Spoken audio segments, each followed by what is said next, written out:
Domingo 11 de enero del 2026. El bautismo del Señor en el Jordán, esta gran fiesta que le encontramos en el Evangelio de Mateo, capítulo 3, versículos del 13 al 17. Oración inicial. Te alabamos, Padre invisible, dador de inmortalidad. Tú eres la fuente de la vida, la fuente de la luz, la fuente de toda gracia y de toda verdad, amante de los hombres y amante de los pobres, que con todos te reconcilias y a todos atraes hacia ti, por medio de la venida de tu Hijo amado. Haz de nosotros hombres vivos, danos el espíritu de luz para que conozcamos el verdadero y aquel que enviaste a Jesucristo. Vamos a la lectura de nuestro texto. En este fragmento del Evangelio de Mateo, capítulo 3, versículos del 13 al 17, forman parte de la selección narrativa del evangelista Mateo, la que introduce a la vida pública de Jesús. Después de la huida a Egipto, Jesús viene de Nazaret, ya adulto. Lo encontramos aquí a las orillas del río Jordán. Se trata de la parte conclusiva del pasaje dedicado a Juan el Bautista, el encuentro de los dos. Quien quisiese profundizar todavía en la personalidad de Juan y de su mensaje, que ha sido ya propuesto en la liturgia del segundo domingo de Adviento, nos podemos regresar. Pero debe tener en cuenta que todo el capítulo 3 de Mateo en nuestro pasaje está centrado en particular sobre el reconocimiento de la divinidad de Cristo en el momento de su bautismo, ya que es Dios Padre quien revela a Jesús. Por eso vamos a dividir el texto en tres partes. Mateo 13, versículo 13, ambientación. Mateo 3, versículo 14 al 15, diálogo de Juan con Jesús. Mateo 3, versículo del 16 al 17, la Epifanía, la manifestación. Vamos entonces al texto. Entonces se presenta Jesús, que viene de Galilea al Jordán, a donde Juan, para ser bautizado por él. Pero Juan trataba de impedírselo, diciendo: «¿Soy yo el que necesita ser bautizado por ti, y tú vienes a mí?» Jesús le respondió: «Deja ahora, pues conviene que así cumplamos toda justicia». Entonces le dejó. Una vez bautizado Juan, salió luego del agua, y en esto se abrieron los cielos, y vio al Espíritu de Dios que bajaba como una paloma y venía sobre él, y una voz que salía de los cielos decía: «Este es mi Hijo amado, en quien me complazco». Vamos a un momento de silencio orante para que la palabra de Dios entre e ilumine nuestra vida.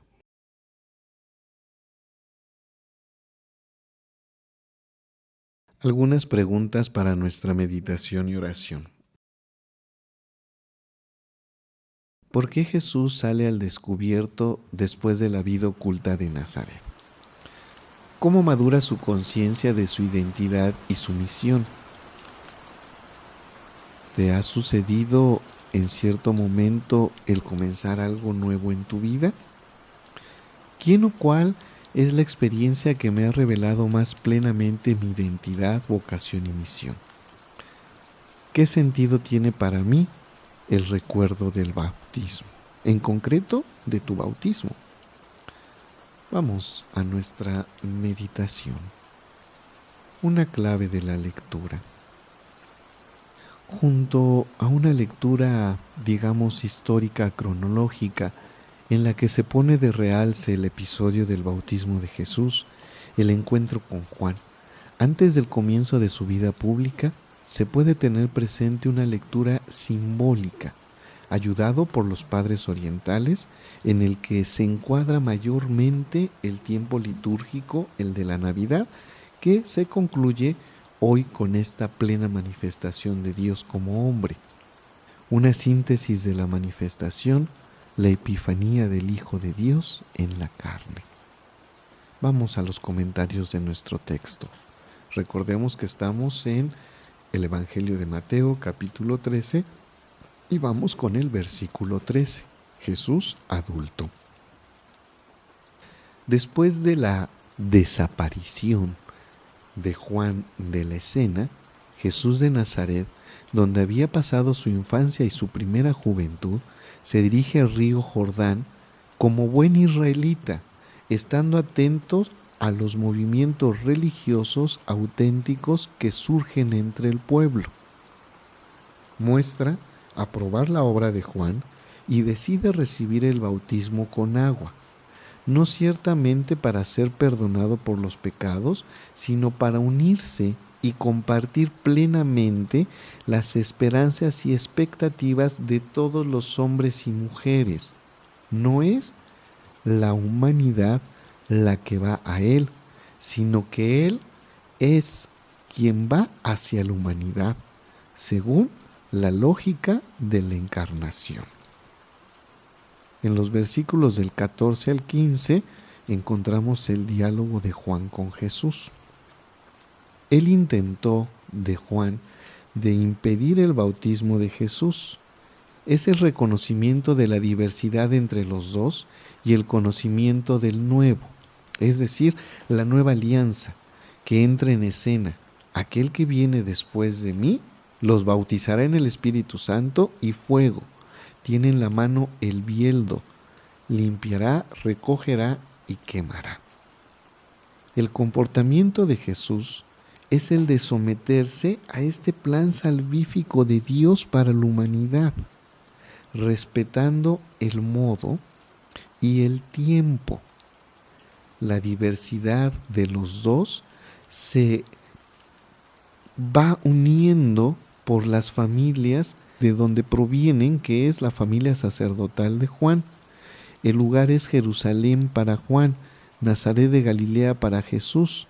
En la modalidad de su concepción, anunció al padre de Zacarías según el modelo antiguo, anunció a la madre de María. La edad de los padres, ancianos los de Juan. Todo está manifestado en el pasaje entre el Antiguo y el Nuevo Testamento. Mateo nos prepara a nosotros como lectores a la novedad de Cristo. Habéis oído que fue dicho, pero yo os digo.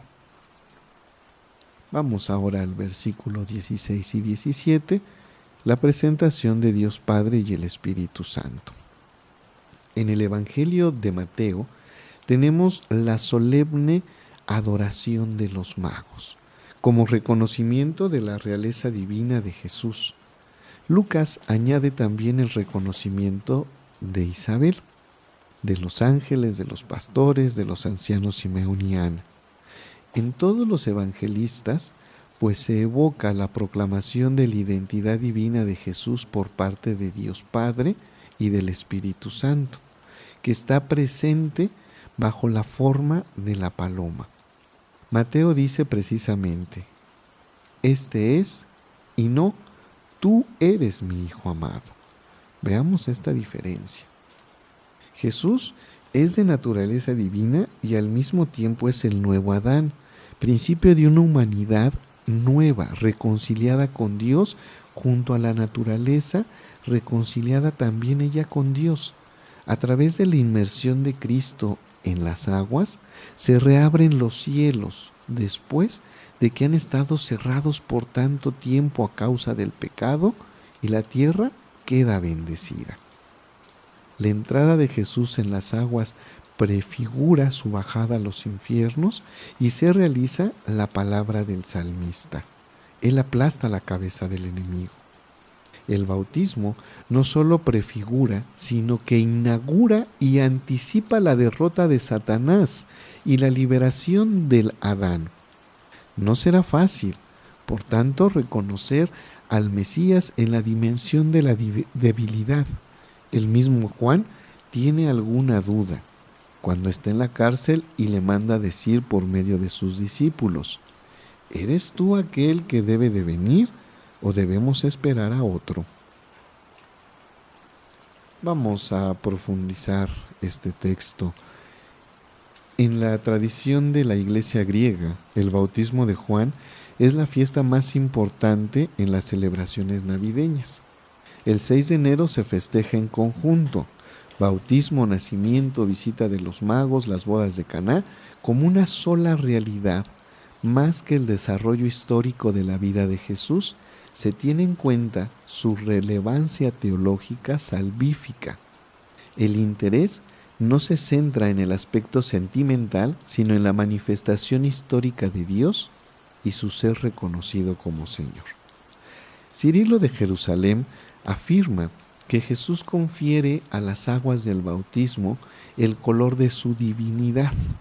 Gregorio de Nicea escribe que la creación de este mundo y la creación espiritual es, digamos, como un tiempo de enemistad, de enemigos, pero se reúnen en la amistad y nosotros humanos hacemos un solo coro con los ángeles participando en sus alabanzas. A la bajada de las aguas corresponde la bajada en las entrañas de la tierra que simboliza el nacimiento en la cueva. Las aguas destructoras se convierten en aguas de salvación para los justos.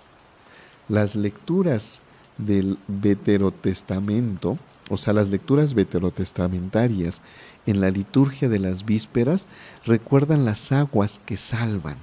El Espíritu aletea sobre las aguas de la creación. Las aguas del Nilo salvan a Moisés. Las aguas se abren al paso del pueblo de Israel. Las aguas de Mara se convierten en dulces. Las aguas del Jordán se abren delante del arca. Las aguas del Jordán curan a Naamán el leproso. Jesús, pues, transforma el agua en las bodas de Caná en vino, como una señal de que la salvación ha llegado. En esta fiesta del bautismo, la liturgia nos orienta a donde existe la tradición de bendecir el agua sumergiendo por 3 veces la cruz, una triple inmersión bautismal, en un pozo o en un río. Se evoca al profeta Isaías: alegres el desierto y la tierra seca. Vosotros, todos sedientos, venid a las aguas, recoged aguas con gozo. Vamos a hacer una oración con nuestro Salmo 114. Aleluya. Al salir Israel de Egipto, Jacob de un pueblo extranjero, Judá fue su santuario, Israel fue su dominio. El mar lo vio y huyó, el Jordán retrocedió, los montes brincaron como carneros, las colinas igual que corderos. ¿Qué te pasa que huyes y tú, Jordán, que retrocedes? ¿Qué brincas como carneros, colinas igual que corderos? La tierra tiembla en presencia del dueño, en presencia del Dios de Jacob, el que cambia la peña en estanque y hace del pedernal una fuente. Vamos a nuestra oración final. Jesús, fuente de la vida, que vienes a cancelar la condena de Adán en el Jordán, has acabado con el oído. Concédenos la paz que supera toda inteligencia. Verbo esplendente enviado por el Padre, después que borrar las culpas de los mortales, ven a disipar las largas y tristes horas de la noche mediante el bautismo. Haz salir resplandeciente a tus hijos de las olas del Jordán, que se vista de blanco la raza humana, salga de las aguas como hijos de Dios y transforma la creación a imagen del Creador.